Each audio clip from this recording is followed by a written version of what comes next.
తూర్చులో మహిమ కాంతిని మనం ఎందుకు ప్రకాశింపజేయగలుగుతూ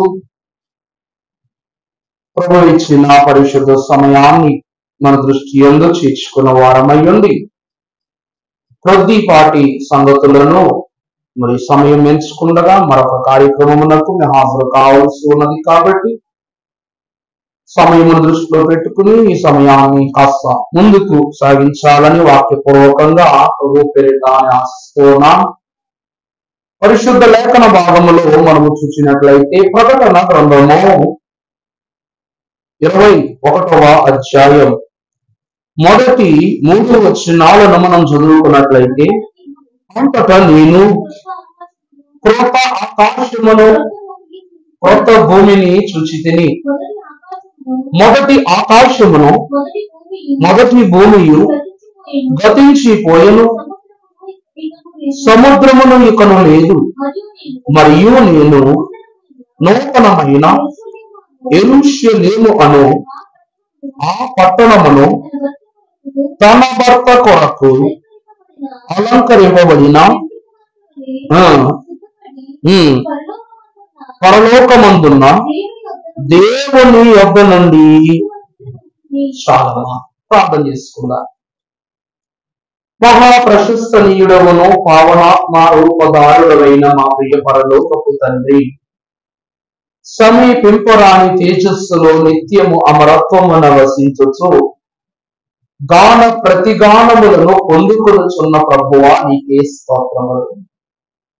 స్థల జ్ఞాని అయ్యున్న మీరు నీ దాసులను నేను నిలిచి ఉండగా ఈ శిలువ ధ్యాన దినముల యందు మండల కాలములో మీరు ఏర్పరిచిన ఈ ప్రథమ ఆరాధన కార్యక్రమములో నీ శిలువ మోక్ష సూక్తులను మాకు బయలుపరచిన తండ్రి నీకే స్తోత్రము.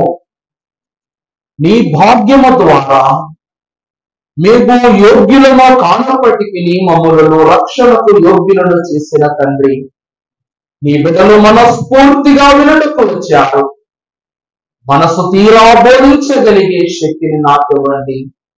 మనసు తీరా ఆలకించగలిగిన శక్తిని మీ బిడ్డలకు మీరే అందించి, భయము గాని పక్షపాతము గాని అపవాది యొక్క వేదనలు గాని దరిచేరకుండగా క్లుప్తపీయ జ్ఞానముతో తండ్రి నీ యొక్క జ్ఞానమును ఐక్యపరచి మీరే నీ బిడ్డలకు అంతరంగమును నీ మహిమను బోధించి బయలుపరచుమని బైబిల్ మిషన్ను స్థాపించి పోషించి నడిపించి మేఘమెక్కించబోతున్న యేసు నామములు వేడుకొనుచున్నాము తండ్రి, ఆమేన్. త్రిత్వ దేవుని యొక్క సముఖమునకు చేరి వచ్చిన దేవుని సంగమా, కృపా సమృద్ధి కలిగిన త్రిత్వ దేవుని హస్తము సదా మనందరూ ఆమేన్. దేవుని వాక్యములో మనము తరచుగా ధ్యానించే వారం. బహుశా ధ్యానించే ప్రతి ఒక్కరికి వాక్యము మీద ఏదో ఒక చోట పట్టు తప్పుతుందట. నా మాటను జాగ్రత్తగా ఆలకించండి. ఒక వ్యక్తి తన జీవితాంతం బైబిల్ చదివినా దాని మీద పట్టు లభ్యము కావటం చాలా కష్టం. కానీ వధువు సంఘ అంతస్తులోనికి ప్రవేశించడానికి ఆశపడితే మాత్రము ప్రభువు యొక్క హృదయ మర్మాలను దర్శించగలిగే పట్టు దేవుడు ఏమిస్తారంట, మనకి ఇస్తారంట. ఎలీషా భక్తుడు కనబడ్డాడు. అతనికి మరణం ఉంది కానీ జీవనం లేదు, చనిపోయాడు, శల్యమైపోయాడు. అతడు తన మరణములో నుండి లేపబడలేదు కానీ మరణించిన వాడిని లేపిన వాడిగా కనబడుతున్నాడు. అవునంటారా కాదంటారా? ఎలీషా శల్యము యొద్దకు ఒక సైనికుడి యొక్క మరణ దేహం తీసుకొచ్చి పెట్టగానే ఆ ఎముకల అస్థి పంజరం తగిలి అతను ఏమయ్యాడంట, మరలా జీవాన్ని పొందుకున్నాడంట. ఎలీషా భక్తుడు ఏలియా యొద్ద నుండి 2 పాల ఆత్మశక్తిని పొందుకున్నాడు. మరి ఏలియా యొద్దకు వస్తే ఇతని యొక్క శరీరముతో సహా ఇతను ఏమైపోయాడు, ఆరోహణమైపోయినట్లుగా మనం చూస్తున్నాం. వాక్య గ్రంథమును బట్టి చూస్తే ఆదాము కాలములో మనము చూసినప్పుడు, అబ్రహాము కాలములో మనము యోచించినప్పుడు దేవుడు మన్నైనది మరలా తిరిగి మనుకే అప్పగింపబడునన్నారు. కానీ కొంతమందికి వాక్యపూర్వకంగా ప్రభు పలికిన పలుకులను అధిగమించి దేవుని యొక్క దేహాన్ని, దేవుని యొక్క ఆత్మను, దేవుని యొక్క స్తుతిని పొందుకున్నారు. వీరందరికీ ఇదంతా ఎలా సాధ్యపడింది అయ్యగారు అని నన్ను అడిగినట్లయితే, దైవజనుని ద్వారా మీకు బోధిస్తూ ఉన్న ఒక సత్యం ఏమిటనగా, వీరందరూ ఆనాది కాలము నందే యేసు క్రీస్తు ప్రభు వారి యొక్క మహిమను చూసిన వారుగా కనబడుతున్నారు. నా మాటలు మీకు బాగా అర్థమవుతున్నాయి అనుకుంటున్నా. అబ్రహామట తన కుమారుడైన ఇస్సాకు యొక్క మరణము నిమిత్తం అనగా బలి నిమిత్తం ఏర్పాటు చేసినటువంటి బలిపీఠమునకు కుమారుడు అడిగినప్పుడు, తండ్రి గొర్రెపిల్ల ఎక్కడ అడిగినప్పుడు అబ్రహాము అంటాడు, దేవుడే గొర్రెపిల్లను చూపిస్తారు, ఇస్తారు అని చెప్పాడు. అంటే ఒక గొర్రె పిల్లను తీసుకుని రాలా, తన కుమారుడిని గొర్రె పిల్లతో పోల్చడానికి లేదు. ఎందుకంటే ఇస్సాకుకు దేవుడు గొర్రె పిల్ల యొక్క అవసరం లేదు. అబ్రహాము యొక్క నోటి వాక్కును బాగా గమనించండి, దేవుడు గొర్రె పిల్లను సిద్ధపరుస్తారు. ఇంతకుముందు ఒక ప్రభువుకు కుమారుని ఇస్తానని మాట ఇచ్చిన తర్వాత నువ్వే అని చెప్పటం మానేసి దేవుడు ఇస్తారు అని చెప్పాడు. అంటే అబ్రహాము క్రీస్తు ప్రభువారి యొక్క రాకను తన కుమారుడైన ఇస్సాకు యొక్క ప్రభువుకు సమర్పణించే సమయంలో గమనించుకున్నారు.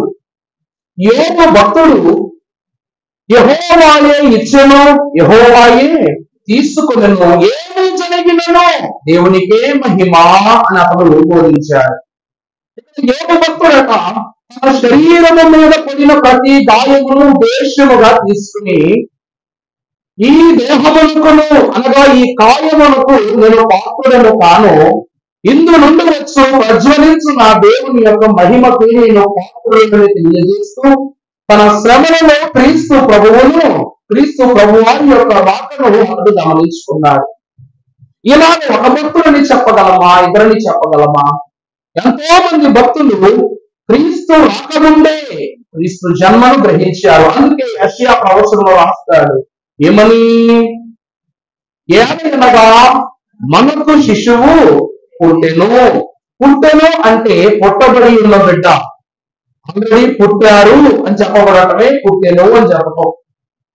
మనకు కుమారుడు అనుగ్రహింపబడెను, ఆయన ఒక శిశువును చూపించేశారు, ఆయన మగబిడ్డను కూడా చూపించేశారు. ఆయన భుజాల మీద ఏముండును, రాజ్యభారం ఉండును. ఆయన గురించి 5 లక్షణాలను మనకు చెప్తున్నారు. మొదటిది ఆశ్చర్యకరుడు, ఆలోచనకర్త, బలవంతుడైన దేవుడు, నిత్యుడగు తండ్రి, సమాధానకర్తయగు అధిపతి అని 5 నామముల చేత ఆయన పిలువబడతారు అని యెషయా చెప్పారు. అంటే క్రీస్తు రాకముందే క్రీస్తు జన్మమును జరిగించుకున్న భక్తులు ఎవరైతే ఈ తదితరులైన మహాగణులైన ప్రవక్తలు. కేవలము వీరు మాత్రమే కాదు, ప్రభువు పుట్టడానికి ముందే ప్రభువు రాకను గురించి నిరీక్షణ చేసిన కన్యక కూడా ఆ వరుసలో ఉన్నటువంటి వారే. కానీ అయినారు వీరందరికీ ప్రభువు మీద పట్టుంది. మరి మనకు ఎవరి మీద పట్టుండాలంట? దేవుని మీద పట్టుండాలి. అందుకే యేసుక్రీస్తు ప్రభువు అంటారు, నా తండ్రికి మీరేమైనా విన్నపం చెప్పాలి అంటే అది నా నామమున మీరు అడిగితేనే జరుగుతుంది అన్నారు. నా నామమున నా తండ్రిని ఏమి అడుగునో అది మీకు లభించును అన్నారు. ఈ దినమున మనము దేని కొరకు ఆశిస్తున్నాము అంటే పరలోకపు భాగ్యము కొరకు, వధువు సంఘము యొక్క రూపము కొరకు. అందుకే మనం ఏమవ్వాలనుకుంటున్నామయ్యా అంటే అందరూ ప్రభువుతో ఉండాలనుకున్నారు, అంటే ప్రభువు ఉండాలనుకున్నారు, మనం మాత్రం ప్రభువులా ఉండాలనుకుంటున్నాం. నా మాట చెప్పిన అర్థమవుతుందండి. నువ్వు నీ స్నేహితుడిలా ఉండాలనుకుంటావు, అవునా? మంచి స్నేహితుడు అనుకోండి, మీ అమ్మగారు అంటారు, బాబు వాడు చూడరా ఎంత బాగా చదువుతున్నాడు, చూడరా వాడి జత కట్టావు కానీ వాడి గుర్తు ఒక్కటి కూడా రాను. చిన్నప్పుడు నన్నేంటి ఏ తల్లులలో అలా అంటారు, సరిగ్గా చదవకపోతే ఒక మాట అంటారు ఏమని, ఆ పక్కింటి సుబ్బారావు గారి కొడుకుని చూడరా ఎంత బాగా చదువుతాడు, వాళ్ళ నాన్నకి ఎంత ఖర్చు మిగులుస్తాడో తెలుసా అంటారు. దాన్ని చూసి వీడికి ఏమొస్తుంది, కోపం వస్తుంది. చిచి ఏంటో మా నాన్న ఎప్పుడు చూసినా వాటితోనే పోలుస్తా ఉంటాడు, వేరే పోలికే పెట్టినట్టు వాళ్ళతో పోలుస్తారు అంటారు. దేవుని నామమును ఎరిగిన వాళ్ళారా ఈ పోలిక ద్వారా విశ్వాసకి ఏమొస్తుందంట? ఏమొస్తుంది తెలుసు? పొట్ట వస్తుందంట. ఎందుకు అంటే మంచి స్నేహము ద్వారా, మంచి పనులు అబ్బినట్లు దైవ సహవాసము ద్వారా దైవ లక్షణములను దేవుడు మనకు అనుగ్రహిస్తారు. ఆ లక్షణములను పొందుకున్న తరువాత వరుడిగా సిద్ధపడిన ప్రభువును అందుకొని వధువు సంఘమైన మనము ప్రభువు పాలన తరువాత మనం ఏం చేస్తాం? 21వ అధ్యాయంలో ఇదిగో నేను చూడగా క్రొత్త ఆకాశమును క్రొత్త భూమిని చూచితిని. మొదట ఆకాశము చూడండమ్మా, మనము ప్రారంభములో చూసిన ఆకాశము, ప్రారంభములో చూసిన భూమియు గతించిపోయెను, సముద్రము ఇకను లేదు, మరియు నేను నూతనమైన యెరూషలేము అను ఆ పరిశుద్ధ పట్టణము తన భర్త కొరకు ఎదురు చూచుకున్నట్లు అలంకరింపబడిన పెండ్లి కుమార్తె వలె సిద్ధపడి పరలోకమందున్న దేవుని యొద్ద నుండి దిగి వచ్చునని చూచితిని. దేవుని సంగమా, ఈ భూమి మీద మనం బ్రతుకుతున్నాం. మనకు ఎన్నో కోరికలు ఉంటాయి, కానీ మనం కావలసినవి ఎన్ని ఉంటాయో వద్దనికుని కూడా కొన్ని ఉంటాయి. నా మాట బాగా ఆలోచిస్తున్నారా? అయ్యా నాకు ఇది కావాలి, ఇది నేను పొందుకోవాలి, ఇది నేను సంపాదించుకోవాలి. మీరు ఎట్లయితే దేవునాటకం ఈ లోకంలో నాకు ఇవి ఆ దగ్గరకు రాకుండా ఉంటే చాలా బాగుండని కూడా కొన్ని ఉంటాయి. తెలుసు కదా మనకి. ఏమైనా ఒకటి చెప్పండి, మనకి ఇది రాకుండా ఉంటే బాగుండనుకో. మా బంగారు తెలుగు నువ్వు నిజంగానా కరువుగా అంట, ఇది రాకుండా బాగుంటే. ఇప్పుడు రాలేదు కదా, బాగున్నావుగా. జీవితంలో పుట్టినప్పటి నుంచి చెప్తున్నా, పుట్టినప్పటి నుంచి మరణించేంత వరకు మనకి ఇది రాకపోతే బాగుందంటే ఒక సమాధానం చెప్పండి దీనికి. అమ్మా ఎవరో చెప్పారు, అమ్మా కరువు అంట, ఇది ఒక కరువు. సరే సంతోషం. ఇప్పుడు మనమేం కరువు ప్రాంతంలో లేం కదమ్మా, మన దగ్గర కడప కాదు, కరువు కాదు. చెప్పమ్మా బంగారం, చాలా బాగా చెప్పావు. అప్పుడు మరణం మనం ఏం రాకూడదు అనుకుంటాం.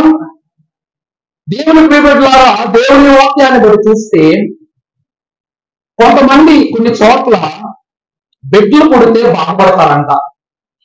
నా మాట మీకు అర్థమవుతుందో లేదు. బిడ్డ పుట్టాడు అనుకోండి, వాడిని చూసి ఆడి ఏడుపు కన్నా ఎళ్ళ ఏడుపు ఎక్కువ ఉంటుందంట. కారణం ఏంటంటే ఈ లోకపు శోధనలతో మేమే ఇరుకాటంలో పడిపోయి బ్రతుకుతున్నాం. మాకు మరలా కొత్త జత చేరింది. ఇక వీడు ఈ బ్రతుకులు ఎలా సాగిస్తాడు, వీడి బ్రతుకులు ఎలా ముందుకు కొనసాగించుకుంటాడు అని చెప్పేసి వాడి కష్టాలు రేపటి కాలాన్ని బట్టి యోచన చేసి ఏం చేస్తారంట, ఎందుకు వచ్చావురా బాబు అని ఏడుస్తారంట. ఒకవేళ వాడికి మరణమే లేదని తెలిస్తే ఏడుస్తారా? దేవుని వాక్యములో ఒక ప్రశస్తమైనటువంటి మాటను మనము చూసినట్లయితే రాజుల గ్రంథం 13వ అధ్యాయము 20వ వచనములో మనము చదువుకున్నప్పుడు ఎలీషా మహాభక్తుడు చేసిన అద్భుతం. తరువాత ఎలీషా వారొకరిని ఉంచిరి. తరువాత మోయాబీయుల సైన్యము కొందరు ఆ శవమును పాతిపెట్టుటకు సైన్యమునకు భయపడి ఆ శవమును ఉంచగా ఆ సైన్యమునకు తగిలినప్పుడు అది తిరిగి బ్రతికి చాలండి. ఇక్కడ మనం చూసినట్లయితే భక్తుడైన ఎలీషా మరణము పొందుకున్న తరువాత సంవత్సర కాలము తరువాత తన శరీరము శల్యమాయను. ఆ శల్యమైన తరువాత మోయాబీయుల యుద్ధము పాపము కూడా జరుగుతుందంట. అది శ్మశాన వాటిక, శ్మశాన భూమి అవడంతో కొంతమంది చనిపోయిన వ్యక్తిని పాతి పెట్టడానికి అక్కడ వచ్చారు. అక్కడ జరుగుతున్న యుద్ధనాలను చూసి భయభ్రాంతులైపోయి ఏం చేశారంట, ఆ యొక్క దేహాన్ని అక్కడే విడిచిపెట్టేసి అక్కడ పడేసేసి వెళ్ళిపోయారంట భయంతో. అప్పుడు వెంటనే ఇతని దేహము ఏ దేహాన్ని తగిలింది? ఎలీషా యొక్క శల్యానికి తగిలింది. తగలగాని ఇతడు మరలా ఏమైపోయింది చెప్పండి, బ్రతికి అరే ఆగండి నేను కూడా వచ్చేస్తున్నానని పరిగెత్తేశాడు. దేవుని ప్రేమ ద్వారా మొదటిగా మనము చూసినట్లయితే ఇక్కడ ఎలీషా మరణం పొందుకున్నాడు, తిరిగి లేచాడా? లేవా. కానీ ఎలీషా శల్యానికి తగిలిన వాడు మాత్రం మరలా ప్రాణాలతో లేచొచ్చాడంట. దేవుని వాక్కు ఫలము మనం అందుకోవడానికి ఇక్కడికి వచ్చాము కనుక మీకు ఒక గొప్ప సీక్రెట్ చెప్తాం. ఎలీషా మరణము పొందుకుని శల్యముగా మిగిలిపోయాడు. ఇక్కడ శల్యముకు తగిలి మరలా జీవాన్ని పొందుకున్నాడు. మరలా ఈ వ్యక్తి చనిపోయాడా? చనిపోలేదా? చనిపోలేదా? చనిపోయాడు. అది ఎప్పుడు ఏంటన్నది ప్రభువుకే తెలుసు. కానీ ఈ యొక్క అనగా ఎలీషా యొక్క దేహము నిత్య జీవమునిచ్చిందా? చెప్పండి, నిత్య జీవమునిచ్చిందా?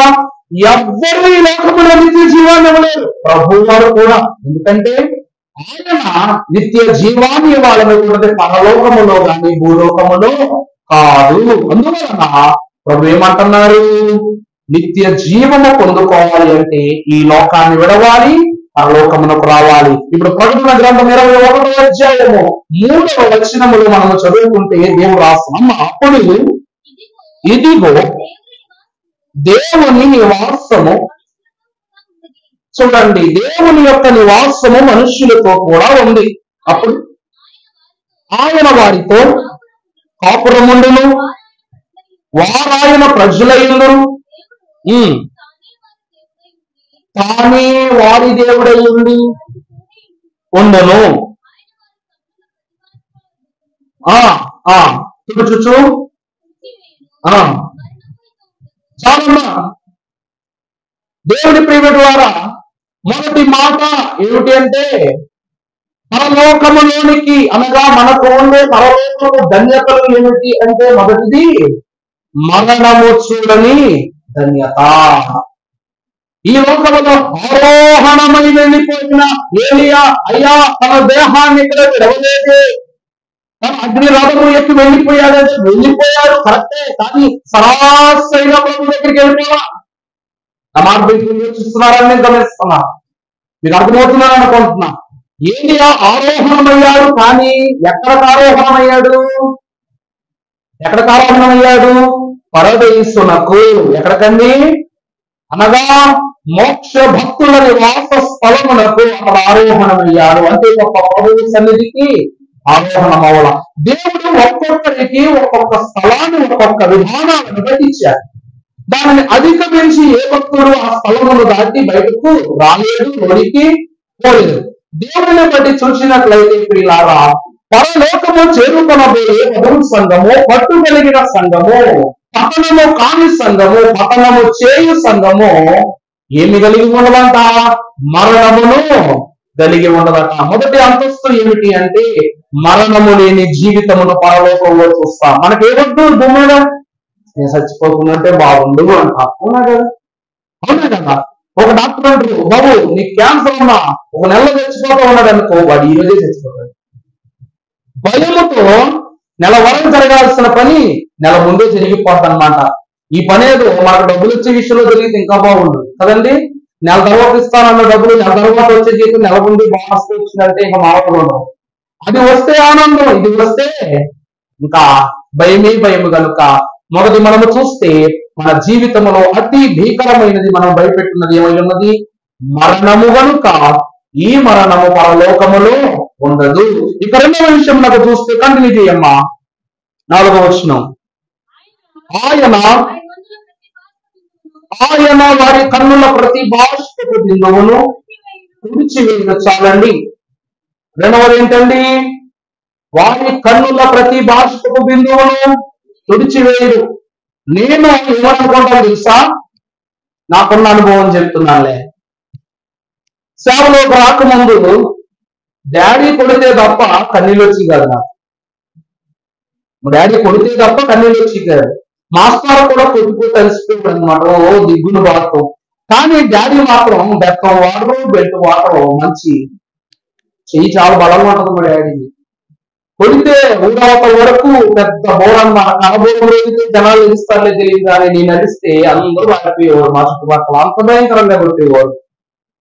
ఆ దినమునందు దేవుని ప్రియబిడ్డలారా, మనము చూసినట్లయితే నేను అనుకునేవాడిని, తర్వాత నాన్నగారు ప్రభువు నన్ను నిద్రించిన తర్వాత, ప్రభువు యొక్క పిలుపుని అందుకున్న తర్వాత నన్ను కొట్టేవారు ఎవరు లేరు. అమ్మ కూడా కొట్టేది కాదు, ఎందుకంటే పెద్దవాళ్ళం అయిపోతున్నామని. ఇంకా కొట్టేవారు కాదు, ఒక మాట ముద్దులు చెప్పటం అంతే. ఏమనంటే నేను కొంచెం బాధ పెట్టినట్టు ఆవిడ దాన్ని దాచుకోం. దేవుని బిడ్డలారా, ఆ తర్వాత నాకు ఒక ప్రశ్న మనసులో మెదులుతుండేది. అంటే ఎవరి ద్వారానో, అంటే తన తండ్రి ద్వారా నాకు కన్నీరు బయటకు వచ్చింది. మరి ఏ సంఘటన ద్వారానే కన్నీరు దాచలా? నేను చెప్తున్నా, ప్రార్థనలో కొన్న కన్నీరు వచ్చేది కాదు, పాటలు పాడుతున్నప్పుడు ఆయాసం కలిగినప్పుడు కూడా కన్నీరు వచ్చేది కాదు. దేవుని బట్టి ఏ దినమునందైతే దైవ సేవకు సమర్పణగా ప్రభువు పిలుచుకున్నారో, అర్పించుకున్నామో, దేవుని యొద్దకు వచ్చామో, మేము కన్నీళ్ళని చూశాము.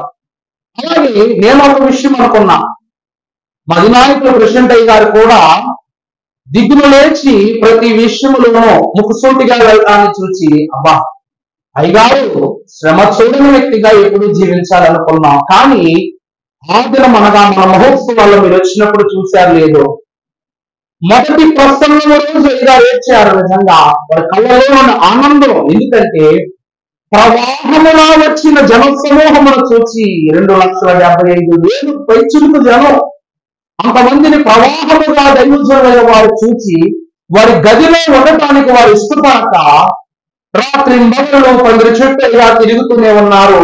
ఎప్పుడైతే ఆ స్టేజ్ అయి ఎక్కారో, దైవ ఘనతను బట్టి, దేవుడు ఇచ్చిన మహిమను బట్టి వారు కన్నీరు కారుస్తూ, ఆనంద మనుషులైపోయి కన్నీరు కారుస్తూ ప్రవేశం చెప్తున్నారు. దైవ జనులు మిషన్ అందుకున్నప్పుడు ఎంత ఆనందంగా ఉన్నారో తెలియదు, కానీ మా అయ్యగారి యొక్క కన్నీరుని చూడగానే మాకు కన్నీరు వచ్చేసి, దైవ ప్రభు గారి ఊరు అనుకుంటా, వారు టీవీలో నేను ఆ ప్రోగ్రాం పెడతా, ఎందుకంటే వాళ్ళ ఇంట్లో వైఫై కనెక్షన్ ఉంది కాబట్టి, టీవీ కాబట్టి అట్లా ఆన్ చేసి అయ్యగారి ప్రసంగం పెడితే ఆయన ఏడితే ఏడిసేసింది, ఆయన ఏడితే 10 సార్లు వెంటనే 10 సార్లు ఏడిసేసింది అన్నమాట దైవ ప్రభు గారు. దేవుని ప్రియమిత్రులారా, దేవుని వాక్యాన్ని తెలియజేస్తూ ఉన్నాను. విశ్వాసి తన జీవితంలో ఏ అనుకుంటారంటే కన్నీరు కార్చకుండగానే పని జరిగిపోవాలనుకుంటారు. అవునా కదమ్మా? మనము కన్నీళ్లు కార్చకుండగానే, ఎదుటి వారి దగ్గర వేదన పడకుండగానే మన పనులన్నీ అయిపోవాలని అనుకుంటాం. దేవుని ప్రియమిత్రులారా, పరలోకములో మనకేముండదండి? కన్నీరు ఉండదు. ఎందుకు అంటే దేవుడు అంటారు, మీ కన్నీటిని నేను బుద్ధిలో భద్రపరుస్తూ ఉన్నాను, దాస్తూ ఉన్నానన్నారు. ఎందుకనగా ప్రియులారా, ఇది జీవజలము, నీకు పరలోకమున జీవమునిచ్చు జలమే నీ కన్నీరు. ఎక్కడైనా చూడండి, నీ అవయవాలు ఏమైనా కొనుక్కుంటాం, చివరి గోల్డ్ కూడా వదలరండు. తెలుసా మీకు? గోల్డ్ కూడా ఈ లోకం వదలదు, ఎందుకంటే DNA పరీక్షలకు కావాలి కాబట్టి. గోల్డ్, ఇట్లా పళ్ళు, హెయిర్, ఇవన్నీ DNA పరీక్షలకు కావాలి. కానీ ఒక కన్నీటిని నువ్వు బకెట్ ఇచ్చినా సరే ఒక్క పైసా కూడా ఇవ్వవు. ఎందుకు అంటే ఇది భూమిలకు వెల కాని వస్తువు, పరలోకమునకు మాత్రమే వెల ఇవ్వబడిన వస్తువు. అందుకే యేసుక్రీస్తు ప్రభువారి యొక్క రక్తము చెమటగా మారి భూమి మీదకి వచ్చింది, కన్నీరుగా మారి ఈ లోకమునకు మన కొరకు చిందించినట్లుగా మనం చూస్తున్నాం. నేను చెప్పానుగా, ప్రభువు గెత్సెమనే వనములోనే తన రక్తాన్ని చెమటగా ఇచ్చేశారు. ఆఖరిలో సైనికుడు బల్లెముతో పొరవటం గొప్ప విషయం కాదు, ఎప్పుడో నీరుగా కారిపోయింది ఆయన యొక్క దేహం, ఆయన యొక్క స్థితి. ప్రభునందు ప్రియులారా, పరలోకములో దేవుడు ఏమి ఎవరంట? మనకు కన్నీరు కార్చే స్థితి ఎవరంట? నిత్యము ఆనందమే. అందుకే పరలోకము నా దేశము, పరదేశి నేను ఇలా మాయాలోకమున నేను యాత్రికుడను అన్నారు. రెండవది కన్నీరు లేని స్థితి. ఇక మూడవది మనము గమనించుకున్నట్లయితే, చదవండి అమ్మా, కంటిన్యూ అమ్మా. మరణమైనను, ఏడుపైనను, దుఃఖమైనను, వేదనైనను ఉండదు. ఈ మూడు ఉంటే ఏముండదండి? వేదన, దుఃఖము, మూడవది ఏడుపు. ఏడుపు కన్నీరు రెండు ఉంటే. ఏడుపు అంటే మన అర్థం ఏంటి తెలుసా? కడుపు మంట. ఏడుపు అంటే ఏంటి చెప్పండి? కడుపు మంట, రెండు కాదు. మనల్ని చూసి ఒకరు బాధపడినా, ఒకరిని చూసి మనం బాధపడినా దాన్ని కడుపు మంటే అంటారు. అంటే నేను ఎదగలేకపోతున్నాను, నేను బ్రతకలేకపోతున్నాను, నా జీవితం నేను ముందుకు నడిపించుకోలేకపోతున్నాను అని బాధపడే వాళ్ళందరికీ ఏమంటే తన జీవితం పట్ల, ఎదుగుదల పట్ల బాధ, ఏడుపు ఉంటుంది, వేదన ఉంటుంది. అది పరలోకములు నీకు ఉండదు అని ప్రభు అంటున్నారు. దేవుని ప్రియబిడ్డలారా, సంసోను యొక్క బలాన్ని చూసి ఫిలిష్తీయులు ఎత్తుకురంట. నా మాట అర్థమవుతుందండి. సంసోను యొక్క బల శౌర్య కార్యములను చూసి పుట్టి చేతులతోనే సింహాలను చంపుతున్నప్పుడు, 1000 మంది ఫిలిష్తీయులను చంపుతున్నప్పుడు ఒక ఫిలిష్తీయుడు అంటాడు, వాళ్ళ దేవుడు ఆశామాషి కలిగిన దేవుడు కాదు, అతను ఏర్పాటు చేసుకున్న ఈ ఒక్క న్యాయాధిపతి 1000 మంది ఫిలిష్తీయులను చంపితే, ఒకవేళ వారి దేవుడే మన ఎదుట ప్రత్యక్షమై యుద్ధములు ప్రకటిస్తే ఫిలిష్తీయులు కాదు, రోమన సామ్రాజ్యం అంతా ఏమైపోద్ది, భూమిదైపోద్దని సంసోను గుర్తు సాక్ష్యం ఇచ్చారు. అదే సంసోను జుట్టు తెగిపోయిన వాడయుండి ఫిలిష్తీయులకు అప్పగింపబడిన తర్వాత సంసోనుని హింస పెట్టారో మనము చూస్తాం. ఆఖరిగా సంసోను యొక్క బలాన్ని మనం ఎక్కడ చూస్తామంటే మందిరములో ఆ 2 స్తంభములను అనగా దాని పునాదులను కదిలించి ఫిలిష్తీ సామ్రాజ్యాన్ని మొత్తం అక్కడే ఏం చేసిన సమాధి చేసేసినప్పుడు చూశాం. దేవుని ప్రియబిడ్డలారా, అక్కడ సంసోను చూపించినది బలము కాదు. సంసోను ఏం చూపించాడండి? అక్కడ దేవుని యొక్క మహిమను చూపించాడు. బలమున్నంత సేపు సింహము చిట్టు ఎలుకే, 1000 మంది ఫిలిష్తీయులు పిల్లల వంటి వాడే. అతని యొక్క బలము జుట్టులో ఉన్నంత సేపు మనుషులకు ఏమయ్యాడు చెప్పండి? మనుషులకు ఏమని చెప్పండి? సింహస్వప్నం అయ్యాడు. ఎప్పుడైతే దేవుని యొక్క మహిమను ఆఖరి క్షణమునప్పుడు కనపరిచాడు, ఇతనిలో శక్తి జుట్టులోనో చేతిలోనో కావలోనో లేదు. ఎక్కడుంది? అతనిలో దేవుడు ఉన్నారు, అతని యందు దేవుడు ఉన్నారని ఫిలిష్తీయులు గ్రహించారు. దేవుని ప్రియబిడ్డలారా, ప్రభువును బట్టి చూసినట్లయితే ఒకరి ఎదుగుదల ఏదో ఒక రోజు దిగిపోద్ది, ఒకరి యొక్క గొప్పతనం ఏదో ఒక రోజు నేల కొనిగిపోద్ది. భక్తులు అంటారు, ఎంత బలముతో విసిరిన ఒక వస్తువు తిరిగి ఎక్కడికి రావాలి? నేల మీదకి రావాలి. ఎందుకంటే ఆ విసిరిన వస్తువుకు కూడా పాపం అంటుకుంది కాబట్టి. మనం అందరం భూమి ఆకర్షణ శక్తి అంటాం, గ్రావిటీ అంటాం. దేవుని బట్టి చూస్తే ఈ గ్రావిటీ అనే చాప్టర్ వచ్చిందంటే చాలు, సైన్స్ క్లాస్ లో నేను తిట్టుకుని అన్నమాట ఈ న్యూటన్ గురించి. న్యూటన్స్ 3 లాస్ ఉంటాయి. నాకు లాస్ట్ కూడా ఒకటే వచ్చు, మొదటి 2 గుర్తులేవు. లాస్ట్ ఏంటంటే for every action there is an equal and opposite reaction ఉంటుంది, అది ఉంటే వచ్చు. ఎందుకంటే మనము ఏది ఇస్తామో అదే 2 వేగంతో 1000 రెట్ల వేగంతో వస్తుంటాం. బంతిని తీసుకున్నాం, మామూలుగా ఇస్తుంటాం, గోడ తగిలితే వస్తుంది, దగ్గర వెనక స్పీడ్ వస్తుంది అనమాట. దేవుని ప్రియబిడ్డలారా, నువ్వు ఎదుటివారి విషయంలో వాడు ఎదుగుతున్నా నేను ఎదగట్లేదని ఏడ్చేవనుకో ఏమవుతుందంట? మనకు ఏడుపే మిగులుతుందంట. వాడిని విడిచి ఈ ఏడుపు ఏదో, ఈ బాధ ఏదో, ఈ కన్నీరు ఏదో దేవుడి పాదములు ఏదో కాచినట్లయితే ఈ కన్నీళ్లను నువ్వు ఎప్పటికీ చూడవు, ఈ దుఃఖమును నీవెన్నటికి చూడవని ప్రభు తెలియజేస్తున్నారు. మరొక మాటను మనము చూస్తే 21వ అధ్యాయము 22వ వచనం చదువుకుంటే, దానిలో చాలమ్మా పరలోకంలో ఉండని ఇంకోటేంటి చెప్పండమ్మా? గుండె ఉండి గుడి గురించి మాట్లాడుకుంటున్నాం. అక్కడ ఏముండదు? దేవాలయం ఉండదు. ఎందుకు దేవాలయం ఉండదు? ఇక్కడ ఇన్ని విషయములను మనం ఏర్పరచుకుని, ఇన్ని ఉపకరణాలు పెట్టుకుని, ఇన్ని వాక్య పఠనాలు చేస్తూ, ఇన్ని స్థుతులు చేస్తూ, ఇన్ని క్రమాలు చేస్తూ ఇవన్నీ చేస్తున్నాం. అయినా సరే ఇవన్నీ చేస్తే ప్రభు ఏమన్నారు? నాకు కలిగినదే మీకు ఇచ్చానన్నారు. పరలోకంలో దేవాలయం లేకపోతే మరి ఇక్కడ దేవాలయానికి ఎందుకు కట్టమన్నారు ప్రభు? నా మాట అర్థమైందండి? అర్థమవుతుందని చెప్తుంది. ప్రభు ఏమన్నారు? నాకు కలిగినవి నేను మీకు ఇస్తున్నాను అన్నారు. ప్రభువు దేవాలయము అక్కడ పరలోకములు లేకపోతే మరి భూమి మీద నేను మీతో ఉండటానికి, మీతో సహవాసం చేయటానికి నాకు ఒక ప్రత్యక్ష గుడారమును మీరు నిర్మించండి అని ప్రభు అన్నారు నిర్గమాకాండములో. మరి ఈ నిర్గమాకాండ యోచన ధర్మశాస్త్ర విధులను బట్టి నిబంధనలో ప్రాముఖ్యమైన నిబంధనగా విశ్రాంతి దినమును పరిశుద్ధంగా ఆచరించాలని ప్రభువే చెప్పారు. మరి ఎంత ఆచరణీయముగా ఆచరిస్తున్న ఈ పరిశుద్ధ దినమును, ఆరాధన దినమును, సన్నిధి దినమును మనము చేస్తున్నప్పుడు పరలోకములో అది ఉండదు అని ప్రభు అంటున్నారు. కారణం ఏమిటంటారు? ఒక భక్తుడు రాస్తాడు, ఆలయము కన్న శ్రేష్ఠుడు నిజాలయముగా తానేయుడు. ఆలయము కన్న శ్రేష్ఠుడు నిజాలయముగా తానేయుడు. ఆలయము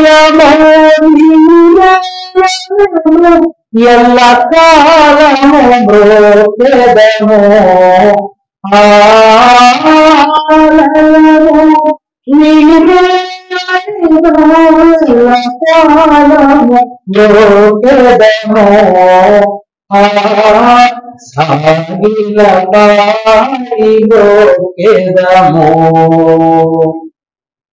ఆలయం ఎవరంటే ఇక్కడ మనమే. మనం ఎవరు పూజిస్తున్నామంటే ఆలయము కన్నా శ్రేష్ఠుడు నిజ ఆలయము తానే అంటున్నాం మనం. ఎక్కడుండి? ఈ ఆలయంలో ఉంది. కానీ ప్రభు ఏమన్నారు తెలుసా? ఇదే ఆలయంలో కూర్చున్న వారు కాదా, ఇదే ఆలయంలో దేవుని మహిమను చూస్తున్న వారు కాదా? ప్రభు అంటున్నారు, ఆలయము నేను కాదు, ఎవరు? మీరే. ఆలయము మీరే నేను ఎల్లకాలము బ్రొక్కెదము. ప్రభువుకు ప్రియ విశ్వాసులారా, ఏ దినమునందైతే భక్తుడైన నెహెమియా యెరూషలేము మందిరమును నిర్మించడానికి సంకల్పించుకున్నాడో, ఆ మందిరము కట్టబడడానికంటే ముందు తన హృదయం అనే మందిరమే నిర్మాణం జరిగిపోయింది. అప్పుడు అతను రాజు వద్దకు వెళ్ళి, రాజా, ఇదిగో ఈ మందిర నిర్మాణము కొరకు నాకు కొంత వ్యవధి కావాలి, కొంత సొమ్ము కావాలి, కొంతమంది పనివాళ్ళు కావాలని అడిగినప్పుడు రాజు అంటాడు, నెహెమియా, ఎంత కాలము నీకు సమయం కావాలి, ఎన్ని రోజులకు నువ్వు వస్తావు అని అంటే, నెహెమియా లేకపోతే రాజ్యంలో పనులు అవ్వడం కదా. ఆ రాజ్యం ఏమన్నాడంట, నువ్వు ఎప్పుడు వస్తావు అని అడిగాడంట. తగిన సమయమున ఇది పూర్తి చేస్తాను నా ప్రభువు, అప్పుడు వెంటనే నేను తిరిగి వస్తానని నెహెమియా సెలవిచ్చాడు. దేవుని ప్రియబిడ్డలారా, దేవుని బట్టి చూస్తే నెహెమియా తనను తాను ఆలయముగా మార్చుకున్నాడు కాబట్టి యెరూషలేము మందిరము తనలో కట్టబడింది, తర్వాతే తనచే కట్టబడింది. నేను చెప్పింది అర్థమైందమ్మా? తనలో కట్టబడిన తరువాతే తన చేత కట్టించుకున్నాడు దేవుడు. దేవుని బట్టి చూసినట్లయితే ప్రభువు క్రొత్త నిబంధనలు అంటారు ఒక మాట, మీ దేహము నాకు ఆలయమై ఉన్నదన్నారు. ఆ ప్రభువు ఆ మాట అనటానికి ముందే నెరవేర్పును చూపించిన భక్తుడు నెహెమియా. ఈ దినమున మనము కూడా ఎలా ఉండాలంట? ఇక్కడ మనము ఆలయం అంత పవిత్రంగా జీవిస్తే పరలోకములో ఏమవుతావు? ప్రతిష్ఠితుడు అవుతావు. ఏమవుతావు చెప్పండి? ప్రతిష్ఠితుడు. అంటే ఆలయము లేదు అంటే నువ్వే ఆలయమైనప్పుడు ఇంకా అక్కడ ఆలయాలు ఎందుకు? నీవే స్తుతి చేయవాడవు, నీవే గతి మార్చేవాడవు, నీవే ప్రస్తుతించేవాడవు, ప్రబలింపజేయబడి వాడమైనప్పుడు ఇక వేరే ఆలయాలు ఎందుకు ప్రభువుకు? నువ్వే సన్నిధిగా మారిపోవాలి, నువ్వే సన్నిధి సహవాసాన్ని ఏర్పాటు చేయాలి. పరలోకములో దేవాలయం ఎవరంటే మనమే. ఎవరో అందరూ అనుకోండి, నేనే. ఎలాగనండి? నేనే అనుకున్నాం అనుకో, నేను తప్ప వేరొకరు నేను పరలోకములో నా దేవుడు తీర్చుకున్న ఆలయము నేనే అనుకోవాలి. ఇది 5వ అంశం. 6వది మనము చూసినట్లయితే 23వ వచనం చదవండి. ప్రవేశించుటకై సూర్యుడైనను చంద్రుడైనను దాని అక్కరలేదు, దేవుని మహిమయే చాలండి. మనము సూర్యునికి ఒక మంచి పేరు పెడతాం, సెల్ఫ్ లైట్నింగ్ థింగ్ అంటాం ఇంగ్లీష్ లో, అంటే స్వయం ప్రకాశి అంటాం. సూర్యునికి ఎవరో స్విచ్ చేయక్కర్లేదు, సూర్యునికి ఎవరో స్విచ్ కొనవక్కర్లేదు. సమస్త సృష్టికి వెలుగునిచ్చు సూర్యుల చంద్రులు ప్రకాశితులైతే ఆయన మహిమతో మనల్ని ప్రకాశింపజేసిన ప్రభువు ఏమై ఉన్నారు? పరలోకములో ఏమి అక్కర్లేదు అంటే సూర్యుని చంద్రుని యొక్క వెలుగు అక్కర్లేదు. ఇప్పుడు సూర్యుడు మనకి ఎందుకు కావాలి? కేవలం ఒక వెలుగు కోసమే కాదు. మన బుద్ధితో మన యోచనలతో ఆలోచన చూస్తే సూర్యుడు రాకపోతే పనుల ముందుకు వెళ్ళవు, సూర్యుడు రాకపోతే పని ఆరంభమవుదు, సూర్యుడు రాకపోతే ఏ పనికి తోచదు. సూర్యుడు రాకపోతే మనం ఏమైపోతాం? అంధకారమయంలో పడిపోతాం. కానీ ఈ లోకమనే అంధకారములో దేవుడు ఏర్పరిచిన జ్యోతులే మీకు ఉపయోగకరమైతే, యేసు క్రీస్తు ప్రభువారు ఈ లోకమునకు నేను వెలుగునై ఉన్నాను, నన్ను వెంబడించు వారి ఎన్నటికి చీకటిలో నడువరు బ్రతకరు ప్రభు చెప్పారు. ప్రభువును ఇలాగా ప్రభువును పట్టుకుని అదుముకుని ఆనుకొని ఉన్న మనము ఆయన వెలుగులు నడుస్తూ నడుస్తూ నడుస్తూ ఎక్కడికి వెళ్ళిపోతాం? పరలోకమునకు వెళ్ళిపోతాం. అందుకే ప్రభు అంటున్నారు, అక్కడ దేవుని మహిమయే తప్ప వేరొక వెలుగు ఉండదు, ఉండజాలని స్థితి. దేవుని ప్రియులారా, ఎలీషా మహాభక్తుడు, క్షమించండి, ఏలియా మహాభక్తుడు వర్షము రాకూడదు అని మాత్రమే చెప్పాడు. అప్పుడు వర్షం రావడం అయిపోయింది. ఒకవేళ అతని యొక్క తలాంతును కొంచెం ముందుకు ఆలోచించి, సూర్యుడా నువ్వు ఉదయించొద్దు అని అంటే ఎంతబాగుంది? అనగలడా? దేవుని నామాన్ని బట్టి మీకు ఒక మాట చెప్పునా, సూర్య చంద్రులు దేవుని మాట వింటాయి అంట. ఎవరి మాట వింటాయండి? దేవుని మాట వింటాయి.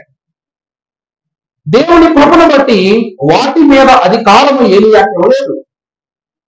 కానీ భూచలచలమైనటువంటి నీరు వర్షముగా మారి వచ్చేటువంటి దాని మీద ఎవరికి అధికారం ఇచ్చాడు? ఏలియాకు ప్రభు అధికారం ఇచ్చారు. ఎందుకంటే సూర్యుడు అస్తమిస్తే ఆ ప్రాంతానికి కాదు, మొత్తం భూమండలానికే చీకటి కమ్మేస్తుంది. కాబట్టి ఆ అధికారమును దేవదేవుడు ఏలియాకు ఇవ్వాల.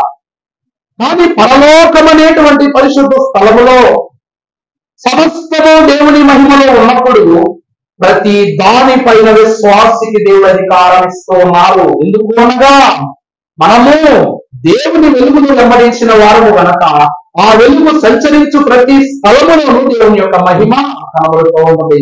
అందువలన ఆ లోకములు ఏమక్కర్లేదు? సూర్యచంద్రులు అక్కర్లేదు. ఇక ఆఖరి విషయమునకు వస్తే 25వ వచనాన్ని చదువుకుంటే, అక్కడ రాత్రి లేదు, పగటి వేళ ఏమాత్రమును వేయబడవు. చాలమ్మా, దేవుని కృపను బట్టి రాత్రి అంటే మనకు గుర్తొచ్చే విషయం ఏంటి చెప్పండి? మా చీకటి. ఇంకా నాకేం గుర్తొస్తుందో తెలుసా? ఏం గుర్తొస్తుందండి? నిద్ర. ఎవరికైనా నిద్ర గుర్తొస్తుంది. ఇందాక ఒక రోజుల్లో వీళ్ళన్నారు, రాత్రి అంటే ఏం గుర్తొస్తుందని తల్లిగారిని అడగగానే వారు అంటున్నారు, భయం గుర్తొస్తుంది అంటే వాడికి. వెంటనే మీకేం గుర్తొస్తుంది అంటే నిద్ర అండి, అదే సమస్య లేదన్నాడు. వెంటనే డైరెక్ట్ చెప్పాడమ్మా. రాత్రి అంటే మనకేం గుర్తొస్తుంది? ఏ మనిషి అయినా ఉపవాసం 40 రోజులు కఠినంగా ఆచరించగలరు, కానీ 40 రోజులు కనుగొప్ప వేయకుండా పడుకోకుండా ఉండమనండి, ఎవరైనా ఉంటారో లేదు చూస్తారు. నిద్ర లేనిటువంటి వాడు ఏమైపోతాం చెప్పండి? తన ఆయుర్దారమును తానే తగ్గించేసుకున్న వాడితో సమానం. విశ్రాంతి లేకపోతే ఏ వ్యక్తికైనా ఏమవుద్ది? నీరసం వచ్చేస్తుంది. అంతెందుకు 6 దినముల సృష్టి తర్వాత కూడా ప్రభువుకి ఏం కావాల్సి వచ్చింది? విశ్రాంతి కావాల్సి వచ్చింది. అలాగే ఆదామును అబ్బమ్మ సృష్టి జరగాలన్నా ఏం కావాల్సి వచ్చింది? నిద్రే కావాల్సి వచ్చింది. యాకోబుకు దర్శనం రావాలంటే ఏం కావాల్సి వచ్చింది? నిద్ర కావాల్సి వచ్చింది. ఇలాగ మనము నెమవేసుకుంటూ పోతే నిద్రలో ఏమేమి గొప్ప సంగతులు అంటే, ఇక్కడ నిద్రలో సంపాదించుకున్న దర్శనాలను, దీవెనలను నువ్వు పరలోకములో ప్రత్యక్షంగా చూస్తావు. అక్కడ నీకు నిద్ర అక్కర్లేదుగా. అక్కడ నీకేం రాదు? రాత్రే ఉండదంటే నిద్ర వస్తుంది. దేవుని ప్రియలారా, ప్రభు అంటున్నారు అక్కడ ఏమిటి? అక్కడ రాత్రి లేదు. దైవజనులైన దేవదాసు గారంట బైబిల్ మిశ్రమం అందుకున్న తరువాత దాన్ని నడిపిస్తున్నప్పుడు గుండెల్లో ఒక రకమైన ధర్మం లేదంట. ఎందుకంటే సాతాను ఎంత గొప్ప సవాలు చేశాడు. ఆ లోకపు మిశ్రమం అని తెలిసిన తర్వాత సాతాను ఊరుకుంటాడా? ఊరుకోడు కనుక వీడు గర్జించు సింహము వలె ప్రభువా దీని మీద పడతాడేమో, ఈ వృద్ధుడు ఏం చేయగలడని అడిగినప్పుడు ప్రభు అన్నారంట, దేవదాసు దిగో, సాతాను ఉన్నాడు అని తెలిసి నువ్వు భయపడుతున్నావు. నీకు ఒక గొప్ప విషయము చెప్పనా? సాతాను ఉంటే నేను ఎంత గొప్ప ప్రాంతం చేశావి, సాతాను ఉంటే నేను ఎంత గొప్ప స్థుతి చేస్తున్నావి, సాతాను ఉంటేనే ఈ మిషను ఎంత విస్తరింపజేశావి. మేఘమెక్కిన తరువాత 1000 ఏళ్ల పరిపాలనలో సాతాను లేనటువంటి రాజ్యాన్ని చూపిస్తాను, అప్పుడు ఇంకెంత ఘనత ఉంటుందో గమనించుకున్నారు. అవునా కదమ్మా? మనల్ని బాధ పెట్టే వాళ్ళు ఉంటేనే ప్రభువా ఇదిగో నాయనా నీ కన్నీరు కారుస్తూ ప్రార్థన చేస్తాం. ఒకవేళ బాధ పెట్టే సాతాను లేకపోతే ఇంకెంత గొప్ప ప్రార్థన చేస్తావు నువ్వు? దేవుని వాక్యము సెలవిస్తూ ఉన్నది, పరిశుద్ధులకు దేవదేవుడు రాత్రిని సాతానుతో పోల్చాడు. అక్కడ రాత్రి ఉండదు అంటే ఎవరు? సాతాను అన్నాడు. 1000 ఏళ్ల పరిపాలనలో పరలోకములో విందులో ఉంటే మీరు ఎక్కడ ఉంటాడు? పాతాళములో మట్టి పొయ్యిలో బంధింపబడిన వారిగా ఉంటాడట. అందుకే ప్రభు అన్నాడు అక్కడ ఏమి ఉండదు? రాత్రి ఉండదు.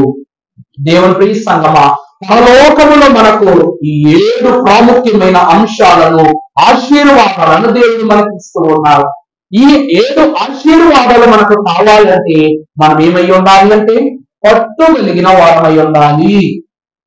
దానికి మీరు ఉడుము పట్టని పేరు పెట్టుకుంటారు, లేకపోతే విశ్వాసి పట్టని పేరు పెట్టుకుంటారు, అది మీకే మీ ఇష్టానికే చేసుకున్నా. దేవుని నామాన్ని బట్టి యేసు నామ స్మరణ వలన ఏది పోదు, ఏ చెడుగు రాదు. నీ దగ్గర ఉన్న దీవెనలు పోవు, నీవు సంపాదించుకున్న సంపదలు పోవు, విజితమైన సమస్తమైన జయములు పోవు, అలాగనే బయట నుండి కీడులు రావు, సమస్త శోధనలు నీ వద్దకు రావు. యేసు నామ స్మరణ వలన ఏది అయినను లభ్యమగును అన్నారు. అందువలన అట్టి నామ స్మరణతో దేవదేవుని యొక్క మహిమను సంపాదించుకుని పరలోక పరిశుద్ధ దర్శనములతో తండ్రి వైపు సాగగలిగే ధన్యత దేవుడు కుడి సముఖమనే కేవించిన మీ అందరూ దయచేయును గాక. పరిశుద్ధుడా నీకు అనేక వందనములు. ప్రశస్తనీయుడైన నీవు నీ పాపహస్తముతో మమ్మలను శుద్ధి చేసి నీ వాక్యం వైపు మమ్మల్ని నడిపించుము, బలపరచము, గణపరచమని వేడుకుంటున్నాం స్వామి. అన్నిటి అందులో నీ ఆత్మయే మాకు సంచార వరముగా మీరు అనుగ్రహింప చేయమని దయగల యేసు నామములు వేడుకొనొచ్చు ప్రార్థిస్తున్నాము తండ్రి. ఆమేన్. ప్రభు దీవించి ఆశీర్వదించి ఆయనే మహిమ పొందును గాక. ఆమేన్. మరణాత.